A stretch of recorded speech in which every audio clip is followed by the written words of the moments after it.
Let's skip over to City High.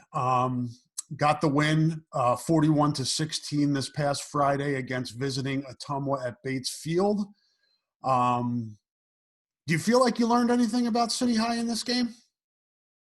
I don't know if I'd say learned anything. I think it kind of verified to me what we talked about. I don't remember. I think it was on the preview pod last week. In that, I feel like, and again, this is a winless Ottumwa team, but at the same time, I think it kind of verified what I was saying is that if they can kind of clean up some of the mistakes, and some of the things that they were doing that were, the self-inflicted wounds they had, the penalties, the turnovers, things like that they're not that far off, from being a pretty good team.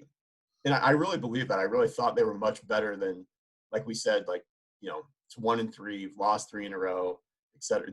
There's only 8 games, or 8 teams, excuse me, 4 games, 8 teams playing, and they're one of those teams. And those games kind of had that, okay, these are the teams that have to play, this first week. And I just felt like they weren't that far off from being a 3-1, probably a 2-2 team. And I think that's what it kind of verified for me is they weren't perfect. And they acknowledged that, and that was a touchdown game at half.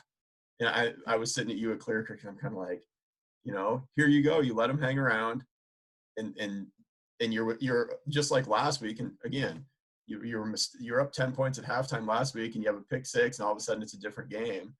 But they didn't do that this time. They cleaned up some of those mistakes in the second half. They outscored them, 21-2 or whatever it was in the second half. And I think they had a safety, some wild scoring at the end of the game. It got kind of crazy. It sounds like when the game was decided, but really kind of controlled the second half. And we talked about this, I know, in the preview pod, what they have to do to be successful is run the ball, not just for their offensive production, but, looking ahead to next week, which we're not going to do now, but you got to find a way to keep some of and really every game from now on, you're going to face good offenses in 4A, whether it's West High or whoever it is.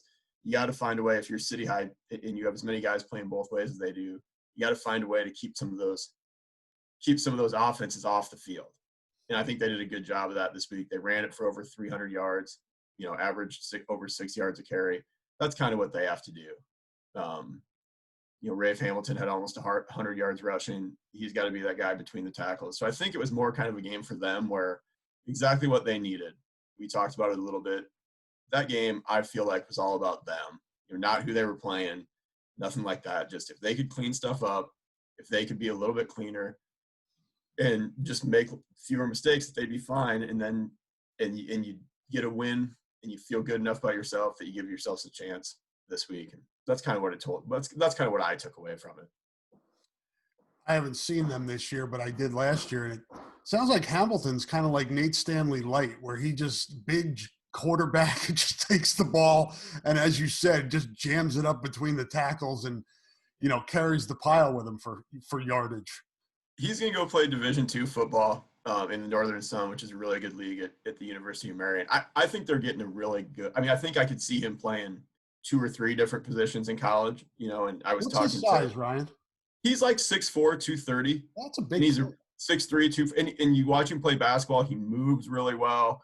I would think the natural, and around here people are really familiar with this move, but that natural kind of quarterback to tight end transition, I could see him playing tight end for them.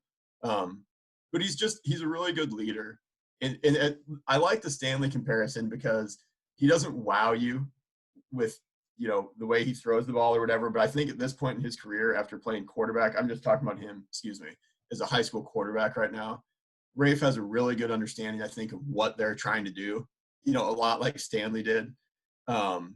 He knows the positions, he'll get you in the right play, things like that the random person doesn't think about all that time, but really has a good command of his teammates, knows their strengths, knows their weaknesses, pretty good pre-snap with all that stuff. But yeah, they'll just run quarterback sneak sometime when he has the right read, based on the defensive line or whatever, and they'll go for 9 yards on truly just, it's not even quarterback power. It's not like you're riding that handoff to the running back and letting him be a lead blocker. It's just it's a quarterback dive, and it's just, it'll go for 9. sometimes. I think he had basically a 15-yard touchdown run on that on Friday night, just kind of. But at this level, he runs well enough, he moves well enough. He's a really tough kid to bring down, and a kid that's easy to cheer, easy to root for. Really has a good understanding of the team and what they're trying to do. But yeah, if you want to talk like next level, I think he could have a really good college career playing a number of positions because of his athletic ability, and he loves the game, and that's a kid that if you love the game, you can get a lot better. Yeah, we often see high school quarterbacks go on to college and play different positions and succeed. A Right. lot of times, like you said, with the athletic ability, but also with the understanding of the game overall. So we'll see what that path looks like for Rafe. And we'll talk more about City High and West High on Wednesday's preview podcast. We'll dive deep into that.